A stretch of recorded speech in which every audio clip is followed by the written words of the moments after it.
This is Optimal Finance Daily, episode 1705. Get Rich with Olympic Barbells by Mr. Money Mustache of MrMoneyMustache.com. And I'm your host and personal finance enthusiast, Diana Merriam. Now let's get right to today's post and start optimizing your life. Get Rich with Olympic Barbells by Mr. Money Mustache of MrMoneyMustache.com. Just over 10 years ago, I was happily living in my first house. This house was within easy biking distance of work, 9 miles, and the grocery store, 2 miles, and walking distance of the city's recreation center, 1 mile, which I enjoyed visiting for workouts about 3 times per week. I was especially pleased with this rec center because the membership dues were only about $25 per month, much less than the private health clubs that I had been visiting for 10 years prior to that. A triangle of the big 3. All the main places a person has to visit on a regular basis, available without having to drive. What could be more frugal or efficient than this? But then one day I was doing my monthly stock up of bulk groceries at Costco, and there was a special item on sale. A full 300-pound set of Olympic plates and bars, including collars, clips, a long bar, and a curling bar for only $99. Next to this, in the display area, was a complete bench and squat rack set. A nice bench with adjustable angle, curling platform at the end, and a superb squat rack. Also $99. I was only a junior mustache at the time, but I could already tell this was a great opportunity. I loaded up the whole system onto a flatbed cart, bought it, and stuffed it all into the 1993 Civic hatchback to rush home and assemble it.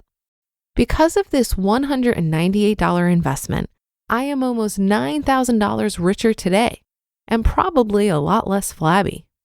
You see, having this simple but complete weight set has allowed me, my wife, and even occasional visiting friends to get amazing muscle-blasting workouts at all hours of the day, on weekends, holidays, during snowstorms, whatever, at a savings of $25 per month each. And that is assuming that we would never have driven to the gym for exercise, something that would have changed once we moved to our current town. It's incredibly motivating to have your gym at home too. There are no excuses about not wanting to go out or not having time. You just pick up the barbell and start moving. This feels good, so you put on some music and take up the intensity. Before you know it, you've done a complete workout and improved almost every aspect of your body and overall well-being. The convenience is astounding. I just walked over and did a set of clean and presses in my own gym between typing that last sentence and typing this one, just to prove my point. If a few pounds of steel is all you need to stay fit, why do our indebted countrymen spend $20 billion annually to accomplish the same thing in more complicated ways, like yoga, bouncy aerobics, and indoor cycling classes? Why do they burn money in their cars doing unnecessary driving to go to gyms? This has always been a mystery to me. When I ask around, I get misguided answers, like ladies saying, "I don't want to bulk up and be one of those frightening women in Flex magazine." Or men saying, "I don't really know how to use free weights. I just want a circuit of machines I can work my way through." It's wrong, all of it. If you do the research and read a gigantic pile of fitness books and magazines, you will come to the conclusion that free weights, barbells, and dumbbells, and that's it, are by far the best way to get in shape, lose all your fat, build healthy amounts of muscle, and amazingly enough, fix almost every other possible ailment. Barbell exercise will drastically reduce your later life incidence of arthritis, heart disease, diabetes, bone loss, many forms of cancer, and all the common old age injuries. Weight training will make you live longer and healthier. Every person on the entire planet who still has control over their arms and or legs should be lifting weights regularly, no question about it. On top of that, ladies do not bulk up from lifting weights at a regular person level. They lose fat, gain nicer curves, and accomplish everything that yoga lattes aerobic stuff does in much greater quantities and less time. Ironically, this best form of exercise is also the cheapest. Big gyms spend over $1 million per location. on stupid treadmills with LED television screens and fans built in, powder-coated and padded electronic pistony gizmos that let you wiggle your arms and legs around in strange patterns. And meanwhile, the worthwhile amenity, the barbells, benches, and racks barely show up on the budget. And they get surprisingly light use too, unless the gym is near an army base. If your monthly budget has any sort of health club spending on it right now, you should slash it and take this opportunity to add yet another 10 to 20,000 employees every 10 years to your stash. All you need is a 10 by 10 area of a basement, spare bedroom, garage, or covered porch out back to have a wonderful home gym. Find a big old mirror and set up a radio. Check the book Arnold's Bodybuilding for Men, Sculpting Her Perfect Body, or another suitable title out of your library and take some notes. Shop on your local Craigslist for an Olympic-style bar with some metal plates, a combination of bench or squat rack, and some dumbbells of varying weights if you can find them. These things never wear out, so there's no reason to buy them new. If you have a nearby friend who already works out at home, make a reoccurring workout schedule and you will both become more motivated.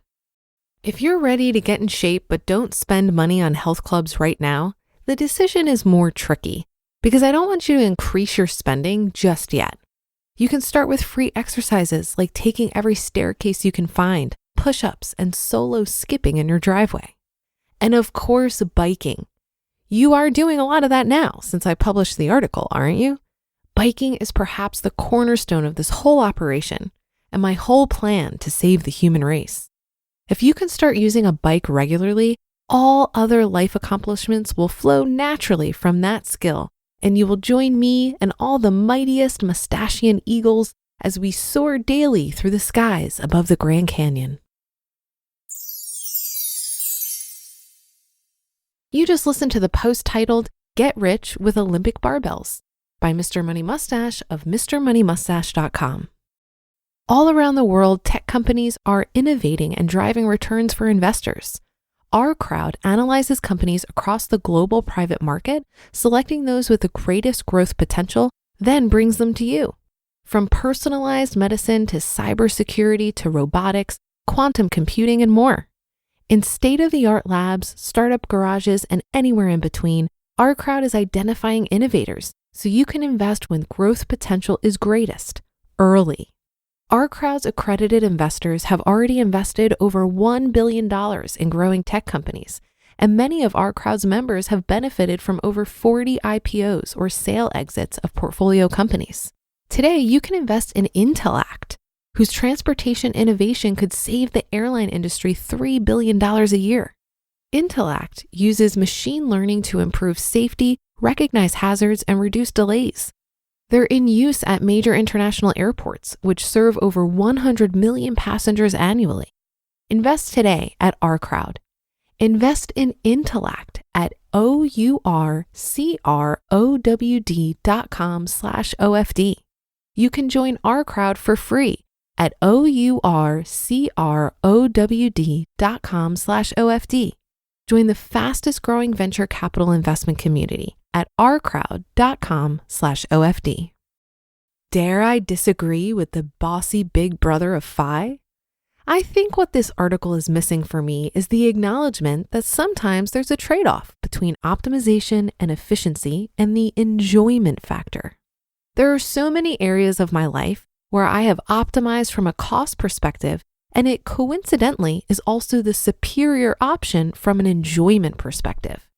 So for example, I will almost always prefer to cook my meals and do meal planning.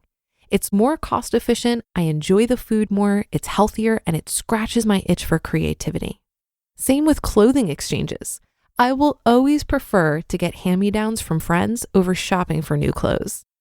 But when it comes to exercise, the optimal choice of working out at home with free weights doesn't align with my enjoyment factor. I 100% agree that I can do workouts at home, and during the height of the pandemic, I didn't have a choice as gyms were closed. I've certainly gone through periods where I lifted weights and have done more strength training, but through many years of experimentation, I've learned that my preferred workout for the enjoyment factor is hot yoga. I want to spend an hour in a room heated to over 100 degrees and sweat out all my stress. I want to be inspired by the person next to me standing on their head to remind me that I can do hard things. The sheer aggressiveness of hot yoga forces me to focus on my breath and stay in the present moment so that I don't pass out. It's absolutely thrilling. So while hot yoga is not the most cost-efficient way to get my exercise, I decided that I'm okay with that, especially because I'm cost-efficient in many other areas of my budget. That should do it for another edition of Optimal Finance Daily. I'll be back tomorrow as usual, so I'll see you there on the Wednesday show where your optimal life awaits.